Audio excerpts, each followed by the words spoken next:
এতগুলি শিশু হামি মারা গেল, সেই ব্যাপারে নূরজাহান বেগম ছিলেন ওই সময় স্বাস্থ্য উপদেষ্টা, তার গাফিলতি আছে কি নাই এটা নিয়ে প্রশ্ন করতে পারবো না। আর 8 দিন এটাকে বলা হয় গরিব মানুষের হাসপাতাল। বেসিক্যালি প্রতিদিন ওখানে আউটডোরে 2000 লোকের ট্রিটমেন্ট হয় এভারেজে, প্রায় 200-র মতো বেড আছে জানি গরিব মানুষের জন্য ফ্রি। তারপরে যে হাসপাতালটা বন্ধ করে দিলেন, আমার প্রথম প্রশ্ন, এই রোগীগুলি যাবে কোথায়? আসসালামু আলাইকুম। আজকে আমি সূরা আসর থেকে একটু তেলাওয়াত করব। সূরা আসর থেকে তেলাওয়াত করে তারপরে আমি কিছু কথা বলব। আউযু বিল্লাহি মিনাশ শাইতানির রাজিম। বিসমিল্লাহির রহমানির রহিম। ওয়াল আসর ইন্নাল ইনসানা লাফি খুসর ইল্লাল্লাযিনা আমানু ওয়া আমিলুস সলিহাতি ওয়া তাওয়াসাউ বিল হক ওয়া তাওয়াসাউ বিস সবর।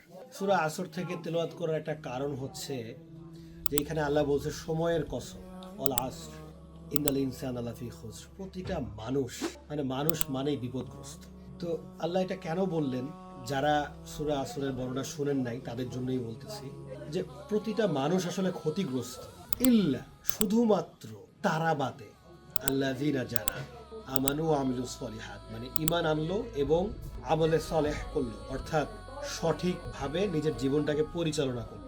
এখন আপনি যদি নিজের জীবনটাকে সঠিকভাবে পরিচালনা করতে চান তাহলে সত্যকে সত্য বলতে হবে, মিথ্যাকে মিথ্যা বলতে হবে। সো আজকে আমি যে কথাটা বলতেছি যে যখন আমাদের মতো মুসলমান, ধর্মপ্রাণ মুসলমান, আমরা যারা নামাজ পড়ি, হজ করি, জাকাত দেই, রোজা রাখি, সত্য কথা বলি, কোরআন অনুযায়ী নিজেদের জীবন পরিচালনা করতে চাই, তারা যখন বেধর্মীদের উপরে যে অত্যাচার, সেই অত্যাচারের বিরুদ্ধে কথা বলি, যখন জামাতের মতন একটা নামে ইসলামী দল আসলে কুফরি মতবাদে বিশ্বাসী, অর্থাৎ তারা নারী নেতৃত্বকে সামনে দেয়, আবার কখনো কখনো এরা হচ্ছে ইসলাম বিরোধী কথা বলে, ইসলামকে বিতর্কিত করে, ইসলামে যে নিষেধ আছে মব ভায়োলেন্স অর্থাৎ ইনজাস্টিস, বিচারহীন কোনো ধরনের কোনো হত্যা ইসলাম সমর্থন করে না।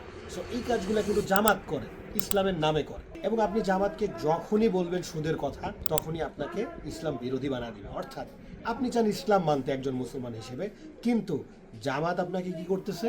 জোর করে নাস্তিক বানাইতেছে। আপনি কিন্তু ইসলামের বিরোধিতা করেন নাই, আপনি ইসলামের পক্ষে বলছেন যে সুদ খাওয়া যাবে না, কিন্তু জামাত আপনাকে কি করবে? বলবে যে কেন জামাতের বিরুদ্ধে গেল, জামাতের তো সুদের ব্যবসা করে। এখন জামাত আপনাকে কি করবে? উল্টা আপনাকে নাস্তিক বানিয়ে দিবে এবং আপনাকে হত্যাযোগ্য করার চেষ্টা করবে।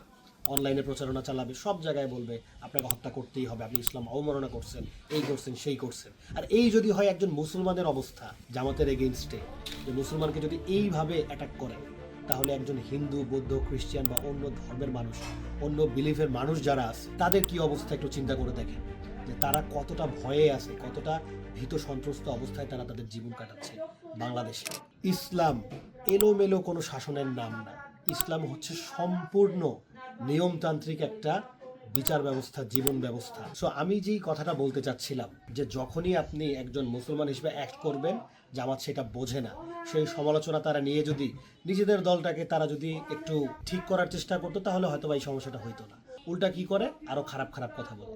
সো আজকের এই ভিডিওতে আমি আসলে জামাতের বিরুদ্ধে কথা বলার জন্য আসি।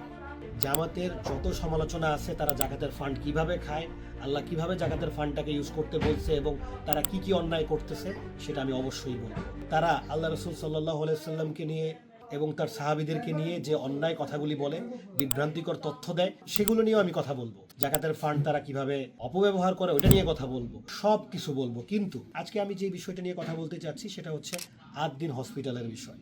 বলা হয়ে থাকে এটা জামাত সংশ্লিষ্ট একটা প্রতিষ্ঠান, এবং শুধু এই প্রতিষ্ঠান না, বাংলাদেশের অনেক চিকিৎসা সেবা প্রতিষ্ঠান আছে যেগুলি জামাত নিয়ন্ত্রিত, সরাসরি জামাতের না হইলে। আমার কথার বিষয় হচ্ছে যে এই প্রতিষ্ঠানগুলি থেকে কখনো না কখনো, কোনো না কোনোভাবে আমি হেল্প পাইছি, আপনি পাইছেন, আমরা সবাই পাইছি। সো প্রতিষ্ঠানটা যারই হোক না কেন, প্রতিষ্ঠানটা যেই দলের হোক, যেই মতের হোক, যারই হোক না কেন, যেহেতু বাংলাদেশের মানুষ এখান থেকে হেল্প পায়, এই প্রতিষ্ঠানটাকে কখনোই আসলে বন্ধ করা ঠিক হবে না, যতদিন পর্যন্ত এর থেকে বেটার একটা স্বাস্থ্যসেবা, এর থেকে বেটার একটা প্রতিষ্ঠান তৈরি করা না যায় সরকার কর্তৃক। ততদিন পর্যন্ত আমি বলবো যে এই প্রতিষ্ঠানের বিরুদ্ধে কোনো অ্যাকশন নেওয়া ঠিক হয় না। একজন মানুষ হিসেবে আমি এটা ফিল করি। সো যারা ছাত্রলীগের ভাই ব্রাদাররা আছেন, যারা এখন মজলুম, যাদের জন্য আমি কথা বলি, তারা আজকে আমার ভিডিও দেখে একটু আশাহত হইতে পারেন যে কেন জামাতের প্রশংসা করতেছি। যারা বিএনপির ভাই ব্রাদার আছেন তাদের কাছে খারাপ লাগতে পারে, কিন্তু এটা ট্রু, যেই সরকারই করুক না কেন। এবং ডক্টর মাসুদ কামাল একটা কথা বলছে যে যদি 6 জন শিশু মারা যাওয়ার জন্য, দায়িত্ব অবহেলার জন্য দিনের মতন একটা হাসপাতাল বন্ধ করে দেওয়া হয়, তাহলে 600 শিশু মারা গেল, কেন নূরজাহান বেগমকে কোনো জবাবদিহিতা নেওয়া হলো না? কেন ডক্টর ইউনূসের বিরুদ্ধে কোনো আইনি পদক্ষেপ এখনো পর্যন্ত গেল না?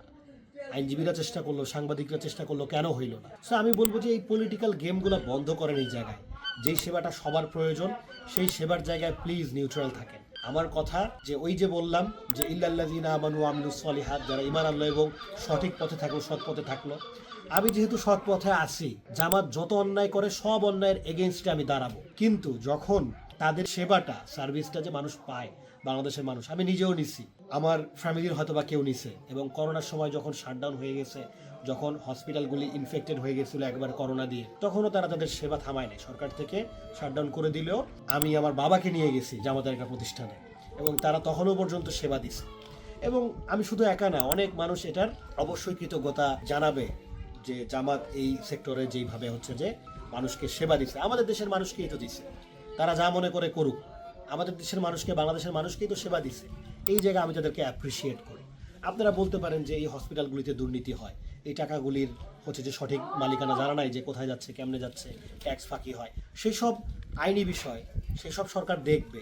সেখানে প্রয়োজনে বিচার হবে, প্রয়োজনে তদন্ত হবে, যেইভাবে ব্যবস্থাপনা উন্নত করা যায় করা হবে।